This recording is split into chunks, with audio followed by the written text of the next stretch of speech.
Now, the ongoing war in Eastern Europe has ruffled security landscape in the continent. In the wake of Russia's invasion of Ukraine, the two historically neutral countries, Sweden and Finland, who wanted to join the NATO bloc, and after weeks of negotiation, Turkiye has cleared the way for Finland and Sweden's NATO bids.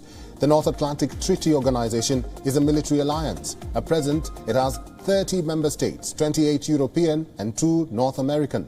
But soon the member count will rise as Turkish President Recep Tayyip Erdogan has lifted his opposition to Sweden and Finland joining the NATO.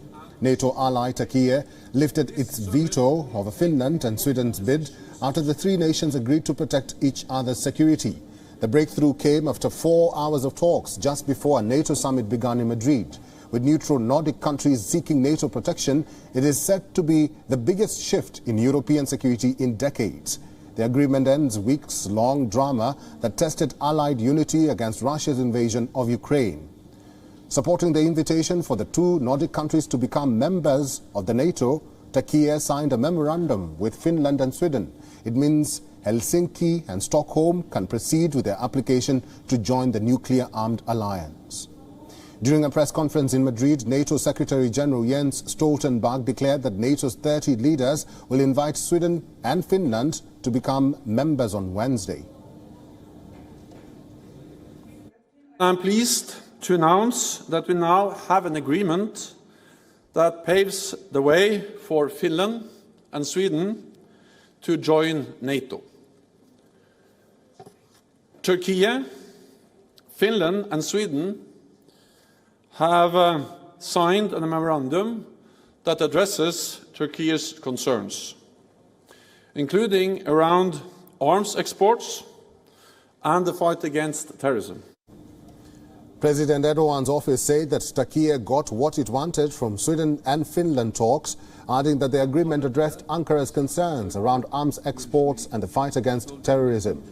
The two Nordic countries agreed to cooperate fully with Turkey in its fight against the Kurdish PKK group and other Kurdish militant groups.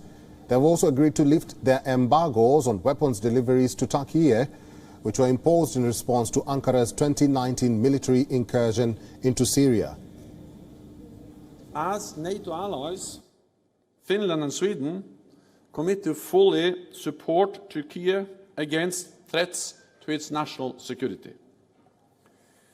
This includes further amending their domestic legislation, cracking down on PKK activities, and entering into an agreement with Turkey on extradition.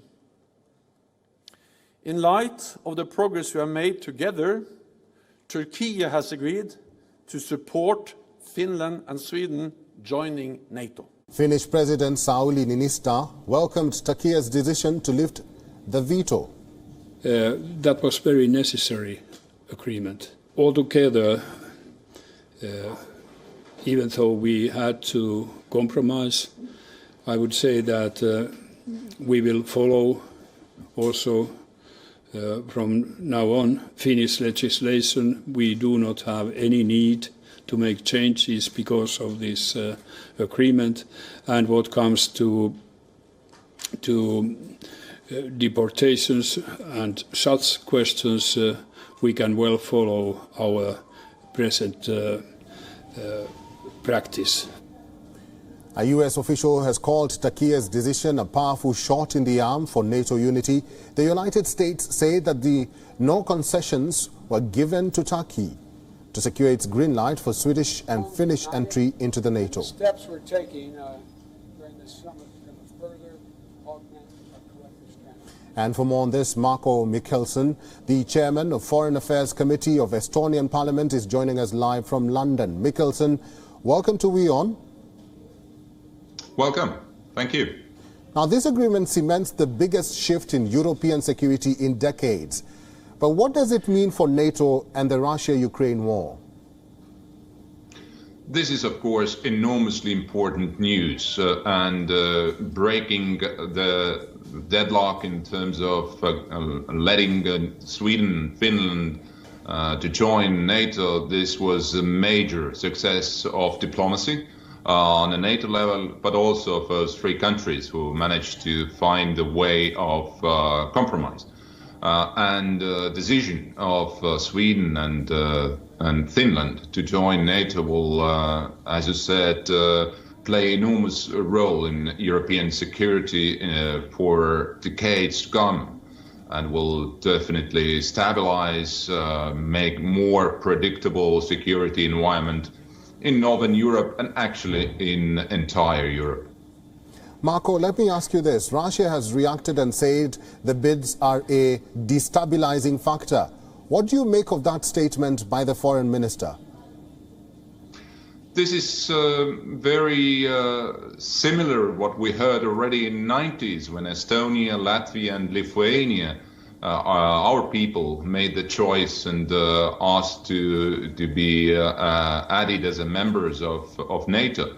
NATO doesn't enlarge. Actually, people of those democratic nations like today Sweden and Finland, they make their choice about the future security of their own countries. And NATO can only accept this or decline it. And this is where we are at the moment, that 30 allies have strongly supported now the new members, Sweden and Finland, and the ratification process of adding them to the alliance already started.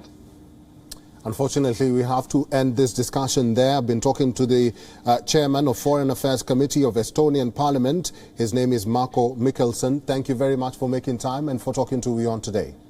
WION is now available in your country. Download the app now and get all the news on the move.